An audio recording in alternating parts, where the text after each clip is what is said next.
प्यार, कभी ये किसी को दुनिया की सबसे ऊंची चोटी पर पहुंचा देता है तो कभी पूरी तरह से तोड़कर रख देता है। ज्यादातर लोग इसे एक तरह का जादू ही समझते हैं, एक रहस्य। पर क्या हो अगर इस जादू के पीछे का विज्ञान समझ आ जाए? आज हम प्यार के इसी कोड को क्रैक करने वाले हैं, इसके केमिकल सीक्रेट से लेकर मजबूत रिश्तों की साइकोलॉजी तक। तो चलिए इस बेहद दिलचस्प सफर पर निकलते हैं। हम 6 हिस्सों में इस पूरी कहानी को समझेंगे। शुरुआत करेंगे ये जानने से कि प्यार एक नशे जैसा क्यों लगता है। फिर देखेंगे कि प्यार में पड़ने पर दिमाग के अंदर असल में होता क्या है और कैसे बचपन हमारे रिश्तों का भविष्य तय करता है। इसके बाद सच्चे प्यार और सिर्फ निर्भरता के बीच का फर्क समझेंगे और आखिर में लंबे चलने वाले रिश्ते बनाने के वो वैज्ञानिक तरीके जानेंगे जो फिल्मों की कहानियों से बहुत अलग और ज्यादा सच्चे हैं। तो चलिए बिना देर किए सीधे उस सवाल पर आते हैं जो प्यार को लेकर हमारी पूरी सोच को शायद हमेशा के लिए बदल सकता है। तो आखिर प्यार है क्या? देखिए, वैज्ञानिक इसे सिर्फ एक इमोशन या एक एहसास की तरह नहीं देखते। उनके लिए ये एक बुनियादी ड्राइव है, एक ऐसी जरूरत जो जिंदा रहने के लिए जरूरी है। जरा सोचिए, अगर हमारे पूर्वज एक दूसरे के साथ जुड़कर नहीं रहते तो इंसानियत का सफर आगे कैसे बढ़ता? प्यार ही वो ताकत है जो इंसानों को जोड़े बनाने और परिवार बसाने के लिए प्रेरित करती है। मतलब ये सिर्फ एक खूबसूरत एहसास नहीं है, ये हमारी बायोलॉजिकल प्रोग्रामिंग का हिस्सा है, उतना ही जरूरी जितनी भूख या प्यास। और यहाँ एक बहुत ही चौंकाने वाली बात सामने आती है। वैज्ञानिकों ने जब प्यार में पड़े लोगों के ब्रेन स्कैन किए तो पता चला कि उनके दिमाग का वही हिस्सा एक्टिव था जो किसी नशे की लत वाले इंसान का होता है। इसे दिमाग का रिवॉर्ड सेंटर कहते हैं। इसका साफ मतलब है कि प्यार सचमुच एक ड्रग की तरह काम करता है। और ये दिमागी केमिस्ट्री सिर्फ कोई थ्योरी नहीं है, इसे तो हम सब महसूस करते हैं ना। जब किसी को प्यार होता है तो वो इंसान ही उसकी पूरी दुनिया बन जाता है। उसके साथ होना एक अलग ही खुशी देता है और उससे दूर रहना एक सजा जैसा लगता है।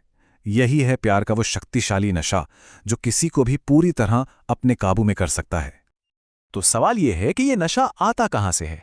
इसका जवाब हमारे दिमाग में मौजूद एक पावरफुल केमिकल कॉकटेल में छिपा है। चलिए उन 3 मेन केमिकल्स की बात करते हैं जो प्यार में किसी को भी दीवाना बना देते हैं। तो देखिए, सबसे पहले है डोपामिन, जिसे हैप्पीनेस केमिकल भी कहते हैं। ये शरीर में एनर्जी भर देता है और उस खास इंसान के लिए एक तलब पैदा करता है। फिर है कॉर्टिसोल यानी स्ट्रेस हार्मोन, जो दिल की धड़कनें तेज कर देता है। और सबसे मजेदार है सेरोटोनिन। इसका लेवल गिर जाता है और यही हमें जुनूनी बनाता है। इसी वजह से उस इंसान के अलावा और कुछ सूझता ही नहीं। पर इस केमिकल कॉकटेल का एक बहुत बड़ा साइड इफेक्ट भी है। ये दिमाग के उस हिस्से को, जिसे प्रीफ्रंटल कॉर्टेक्स कहते हैं, कुछ समय के लिए सुस्त कर देता है। ये वही हिस्सा है जो तर्क करने और सही गलत का फैसला लेने का काम करता है।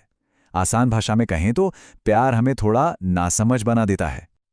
और बस इसी वजह से आंखों पर वो गुलाबी चश्मा चढ़ जाता है।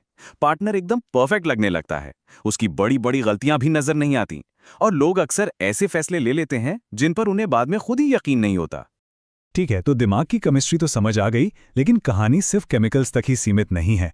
हमारे बचपन के अनुभव एक ऐसा अनजाना लव मैप तैयार करते हैं जो ये तय करता है कि हम किसे और किस तरह से प्यार करेंगे। साइकोलॉजी में एक अटैचमेंट थ्योरी है।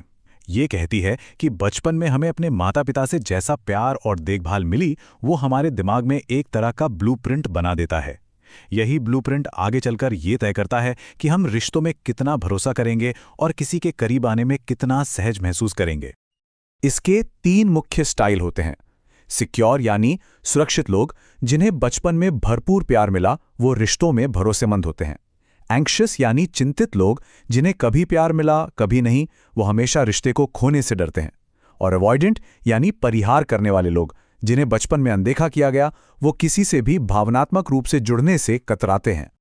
अब ये सब हमें एक बहुत ही जरूरी सवाल पर ले आता है। कैसे पता चले कि कोई रिश्ता प्यार पर टिका है या सिर्फ एक ऐसी जरूरत पर जो उसे कमजोर बना रही है? फर्क बिल्कुल साफ है। एक हेल्दी रिश्ते में 2 पूरे और आत्मनिर्भर लोग एक दूसरे का साथ चुनते हैं, लेकिन इमोशनल डिपेंडेंसी में एक इंसान को लगता है कि वो दूसरे के बिना अधूरा है, उसे खुद को पूरा करने के लिए दूसरे की जरूरत है। ये प्यार नहीं, ये खोने के डर से पैदा हुई एक जरूरत है। इसके कुछ वार्निंग साइंस भी होते हैं जिन पर ध्यान देना चाहिए। जैसे, क्या किसी की पूरी पहचान ही उसके रिश्ते से है? क्या वो अपनी जरूरतों को मारकर सिर्फ दूसरे को खुश रखने में लगा है? अगर अकेले रहने का डर एक खराब रिश्ते में बने रहने से ज्यादा बड़ा है, तो ये इमोशनल डिपेंडेंसी का साफ संकेत हो सकता है। तो जब प्यार का शुरुआती नशा और जुनून उतर जाता है, तो रिश्ते को जिंदा कैसे रखा जाए? अच्छी खबर यह है कि इसका भी एक विज्ञान है। चलिए हमेशा चलने वाले प्यार का सीक्रेट जानते हैं। लंबे चलने वाले रिश्तों की असली नींव जुनून नहीं, बल्कि गहरी दोस्ती होती है। इसे कंपेनियनेट लव या साथीपन वाला प्यार कहते हैं। ये सिर्फ आकर्षण से नहीं, बल्कि भरोसे, सम्मान और एक दूसरे के लिए मजबूत इमोशनल सपोर्ट से बनता है। मशहूर रिलेशनशिप एक्सपर्ट गॉटमैन इंस्टीट्यूट ने इसके लिए साउंड रिलेशनशिप हाउस का कॉन्सेप्ट दिया है। इसका मतलब है कि मजबूत रिश्ते बड़े बड़े तोहफों या वादों से नहीं, बल्कि रोज की छोटी छोटी आदतों से बनते हैं, जैसे एक दूसरे की छोटी छोटी बातें जानना, तारीफ करना और कनेक्शन बनाने के छोटे मौकों को भी न गंवाना। और यहाँ एक मैजिकल नंबर है जो पूरी तरह से साइंस पर आधारित है, 5:1। रिसर्च बताती है कि सफल रिश्तों में हर एक नेगेटिव बातचीत के बदले कम से कम 5 पॉजिटिव बातें होती हैं। ये एक तरह का इमोशनल बैंक अकाउंट है जिसे हमेशा भरा रखना जरूरी है। तो अब जब हम प्यार के पीछे का विज्ञान जान चुके हैं, तो चलिए इसकी तुलना उन रोमांटिक कहानियों से करते हैं जो हमें फिल्मों और रोम कॉम में दिखाई जाती हैं, और देखते हैं कि असली सच्चाई क्या है। फिल्में हमें दिखाती हैं कि प्यार बस हो जाता है, कोई एक परफेक्ट इंसान आएगा और जिंदगी पूरी हो जाएगी। लेकिन साइंस की कहानी बिल्कुल अलग है। साइंस कहता है कि प्यार कोई जादू नहीं, बल्कि एक स्किल है जिसे मेहनत से बनाया और संवारा जाता है। ये किसी एक के आने से पूरा होने के बारे में नहीं, बल्कि 2 पूरे लोगों के साथ मिलकर एक नई दुनिया बनाने के बारे में है। तो हमने देखा कि प्यार कोई रहस्यमयी जादू नहीं है। यह हमारी बायोलॉजी, हमारी केमिस्ट्री और हमारे सीखे हुए व्यवहार का एक मिला-जुला नतीजा है। अब जब ये नियम हमारे सामने हैं, तो असली सवाल ये है कि इस जानकारी का इस्तेमाल बेहतर और मजबूत रिश्ते बनाने के लिए कैसे किया जा सकता है। ये एक ऐसा सवाल है जिस पर हम सभी को सोचना चाहिए।